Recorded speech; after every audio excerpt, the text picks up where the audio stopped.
नमस्कार दोस्तों, स्वागत है आपका पार्टनरशिप व्यवसाय के प्रारूप में। दोस्तों, भागीदारी व्यवसाय प्रभावी रूप से एकल स्वामित्व व्यापार के मालिकों का एक समूह होता है। भागीदारी में कुछ निश्चित लाभों के साथ किसी अन्य व्यक्तियों या व्यक्ति से व्यापारिक गठजोड़ करने के लिए कुछ कानूनी व्यवस्थाएं व प्रावधान हैं। इसमें संसाधनों के एकत्रीकरण से जहां पूंजी अधिक उपलब्ध होती है, वहीं व्यापार को कुशलता से चलाने वाले एक से अधिक स्वामी भी मिल जाते हैं तथा किसी भागीदार के बीमार पड़ने पर भी दोस्तों व्यापार सुचारू रूप से चलाया जा सकता है। लेकिन दोस्तों, वहीं इसकी दो गंभीर कमजोरियां भी हैं जिन पर ध्यान देना बेहद आवश्यक है। पहला तो यह है कि यदि किसी भागीदार ने किसी नुकसानदायक अनुबंधन पर यह जानते हुए या ना जानते हुए दस्तखत कर दिए तो भागीदारी का प्रत्येक सदस्य उसके दुष्परिणाम को भुगतने के लिए बाध्य होगा। और दूसरा दोस्तों, इसका दुष्परिणाम यह है कि यदि कोई भागीदार व्यक्तिगत रूप से दिवालिया हो जाता है या किसी भी कारण से उसका कोई भागीदारी में हिस्सा ऋणदाताओं द्वारा जब्त किया जाता है, तो व्यक्तिगत तौर पर अन्य सदस्यों दिवालिया हुए भागीदार की देनदारियों के प्रति जवाबदेह होते हैं।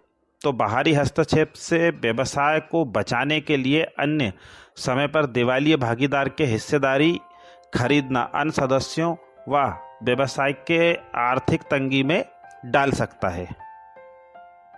मगर दोस्तों, जब आपने पार्टनरशिप एग्रीमेंट तैयार कर लिया है तो आइए अब अपन जानते हैं भागीदारी उद्यम व्यवसाय के लाभ क्या क्या होते हैं। दोस्तों, इसमें जो पहला लाभ होता है वह है स्वयं तथा सदस्यों द्वारा पूंजी निवेश से अधिक पूंजी की उपलब्धता हो जाती है। दोस्तों, व्यवसाय को पूर्णतः स्वतंत्रता रूप से चलाने का आत्मविश्वास ना हो तो अन्य सदस्यों के साथ जिम्मेदारियां आराम से दोस्तों बांटी जा सकती हैं। एक से अधिक विशेषज्ञता व दक्षता प्राप्त होती है। कोई भागीदार वित्तीय व्यवस्थाओं में कुशल हो सकता है तो कोई प्रबंधन में कुशल हो सकता है।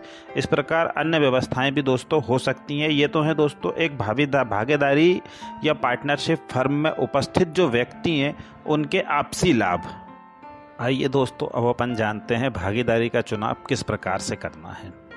दोस्तों, यदि उद्यम व्यवसाय में सफल होने की पूर्ण संभावना व आशा है तो बेहद जरूरी है कि उद्यम व्यवसाय के सभी साथी एक दूसरे को पूर्ण विश्वास में लेकर व मधुर संबंधों से काम करें।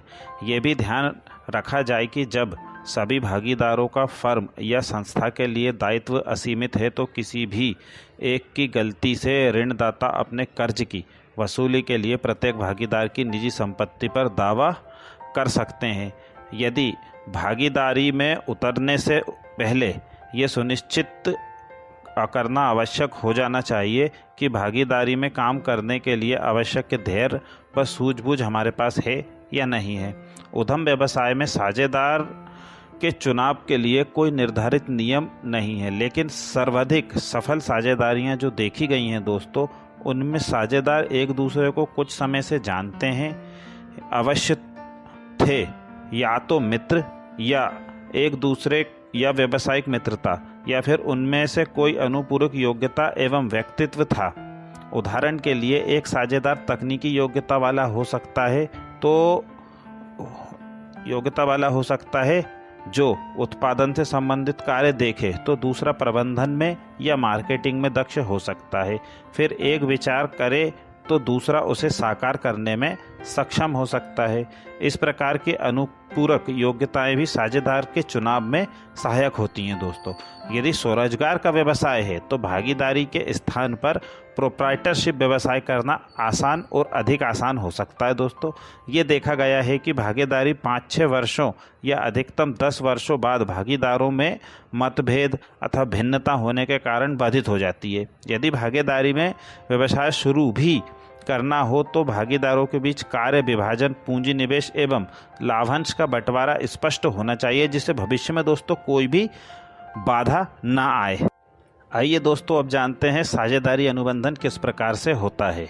तो पहले ये बताया जा चुका है कि पार्टनरशिप एक्ट के प्रावधान अपने आप लागू हो जाते हैं। यदि उद्यम व्यवसाय के भागीदारों ने कोई अलग अनुबंधन नहीं किया है, अनिवार्य तो नहीं है, लेकिन बेहतर यही होता है कि किसी वकील या किसी सूय द्वारा अपने व्यवसाय के लिए साझे द्वारा तय किए गए बिंदुओं के अनुरूप एग्रीमेंट तैयार करवा लिया जाए। ये कई बार होता है कि साझेदारी अधिनियम में वर्णित कुछ नियम या प्रावधानों की किसी साझेदार को आवश्यकता ना हो, या यह भी संभव है कि साझेदार ऐसे बिंदुओं को अपनाना या लागू करना चाहते हों जो कि साझेदारी अधिनियम में वर्णित नहीं है। साझेदारी अनुबंधन के तहत ही व्यवसाय की सारी गतिविधियां संचालित की जाती हैं। इस अनुबंधन में दोस्तों कुछ भी हो सकता है, जो भी आप अपनी स्वेच्छा से या दोनों के बीच में जो भी कोई वैचारिक विचार विमर्श करके जो भी तय हुआ है, उसको आप एक सीए द्वारा उसको लिखित में ले सकते हैं और अपना एक व्यापारिक अनुबंधन कर सकते हैं। दोस्तों, इसमें एग्रीमेंट बनवाते समय एक चीज़ हमेशा ध्यान रखना चाहिए कि अगर साझेदारी किसी निश्चित उद्देश्य की पूर्ति के लिए की जा रही है तो उसकी अवधि लिखना ना भूलें। जितने समय के लिए साझेदारी की जा रही है उसका इस अनुच्छेद में उल्लेख होता है। साथ ही इसके विघटन की क्रिया के लिए पूर्व सूचना कितने समय पहले देना होगी, इसका उल्लेख करना भी दोस्तों बहुत ही ज़्यादा आवश्यक है। आइए दोस्तों, अब अपन जानते हैं भागीदारी अधिनियम में के मुनाफा या प्रॉफिट कैसे बांटा जाता है। इस अनुच्छेद में मुनाफे के बंटवारे की प्रक्रिया दी जाती है।